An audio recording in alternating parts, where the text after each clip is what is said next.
Hola, me llamo Olmedo Mateos Eduardo, soy del grupo 6M12. Estudio en el TESIT número 8 Narciso Bassols del Instituto Politécnico Nacional. Los temas que expondré serán hipótesis de Broglie aplicada a átomos e interpretación mecánica cuántica de los átomos. Comenzaremos hablando sobre Louis de Broglie. Él fue un científico que pensó, ¿y si las partículas también se comportasen como ondas? Y tras estudiar a fondo durante varios años las bases de la física cuántica, establecidas por Max Planck y Albert Einstein, presentó su tesis en 1924 con un importante descubrimiento teórico. Los electrones se comportan como ondas, y no solo eso, sino que todas las partículas y objetos llevan asociada una onda de materia. En física se conoce como longitud de onda la distancia que recorre una perturbación periódica que se propaga por un medio en un ciclo. La longitud de onda también se conoce como periodo espacial, es la inversa de la frecuencia. La longitud de onda se suele representar con las letras griegas lambda. De Broglie calculó cuál sería la longitud de estas ondas de materia asociadas a cada partícula, dependiendo de su velocidad y de su masa. Así que, según de Broglie, todo nuestro mundo es cuántico, no solo a la luz, una conclusión tan atrevida que fue rechazada de inmediato por muchos físicos e ignorada por otros. Entonces quiso demostrar esto con la siguiente fórmula, la cual expresa que lambda es igual a la constante de Planck entre la cantidad de movimiento de la partícula. En la física clásica no relativista, el módulo, la cantidad de movimiento de partícula, es producto de su masa por su velocidad. Y por lo tanto, la expresión clásica de la longitud de onda de Broglie es H equivale a 6.63 por 10 a la menos 34 Joule por segundo. Aquí se muestra la representación artística de la dualidad onda-partícula. Este applet ilustra la relación entre el movimiento de una partícula y la de onda de Broglie. La partícula que se mueve hacia la derecha está representada por el círculo rojo, el fenómeno periódico interno, asumido por de Broglie.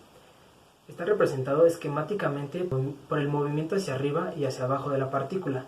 La onda de fase de Broglie está representada por la onda verde, que también se propaga a la derecha, a la velocidad de la que excede la partícula. Finalmente, el seguimiento del círculo rojo en la onda verde solo pretende hacer que la coincidencia perfecta de las fases de onda y partícula en la posición de la partícula sean más obvias. De lo contrario, no se atribuye ningún significado a la amplitud del fenómeno periódico interno, que es igual a la amplitud de la onda de fase.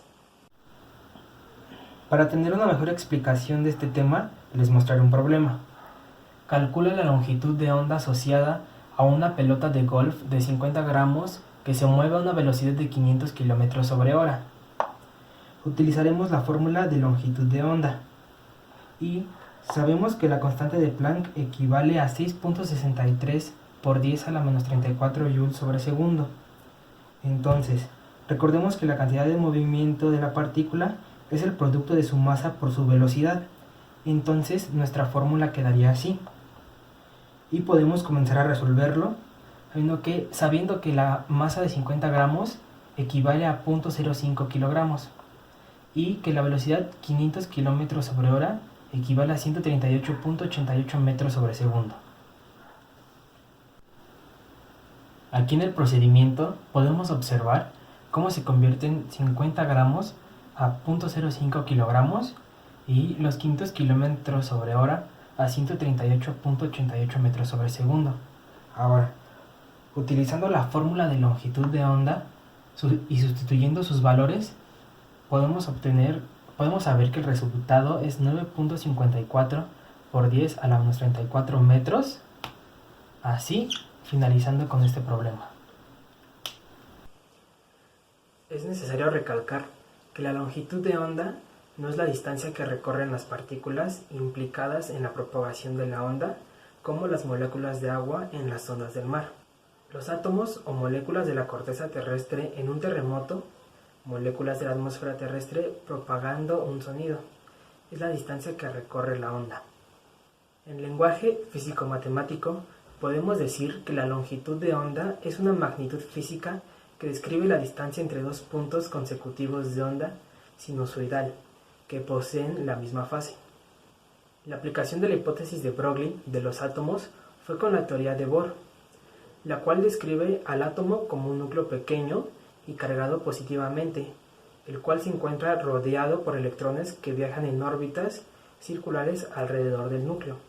10 años después de esta teoría, Louis de Broglie propuso una razón de por qué las órbitas estaban cuantizadas. Dijo que las partículas materiales, como los electrones, tenían una naturaleza ondulatoria, y esta hipótesis se confirmó mediante experimentos muchos años después. Uno de los argumentos originales de Broglie en favor de la naturaleza ondulatoria de los electrones fue que brinda una explicación para la teoría de Bohr del átomo de hidrógeno. Propuso que cada electrón que se encuentra en órbita alrededor de un átomo es en realidad una onda estacionaria. Cuando se pulsa una cuerda de violín o guitarra, se excitan un gran número de longitudes de onda, como se puede mostrar a continuación en este video.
Aquí podemos observar una onda estacionaria y unas ondas circulares.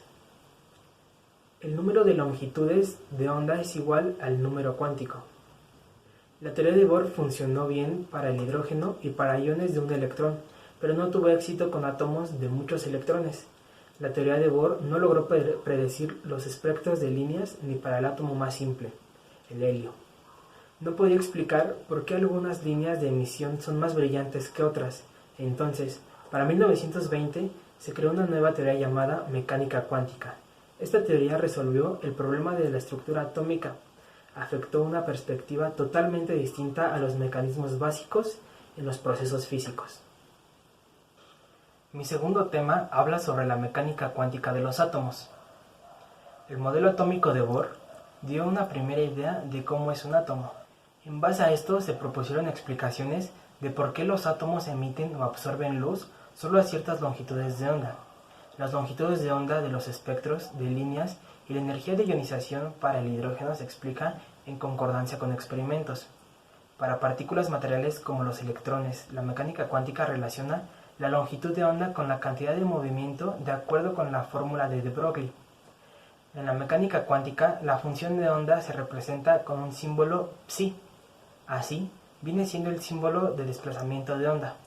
Max Born interpretó que la función de onda así puede variar en magnitud de un punto a otro en el espacio y tiempo. La teoría mecánica cuántica unificó la dualidad onda-partícula en una sola teoría consistente y lidió con los espectros emitidos por átomos complejos, explicó el brillo relativo de las líneas espectrales y cómo los átomos forman moléculas. Esta teoría también abarca todos los fenómenos cuánticos desde la radiación hasta los átomos y moléculas. Tuvo tanto éxito que en la actualidad casi todos los físicos la aceptan como la teoría fundamental que subyace en los procesos físicos.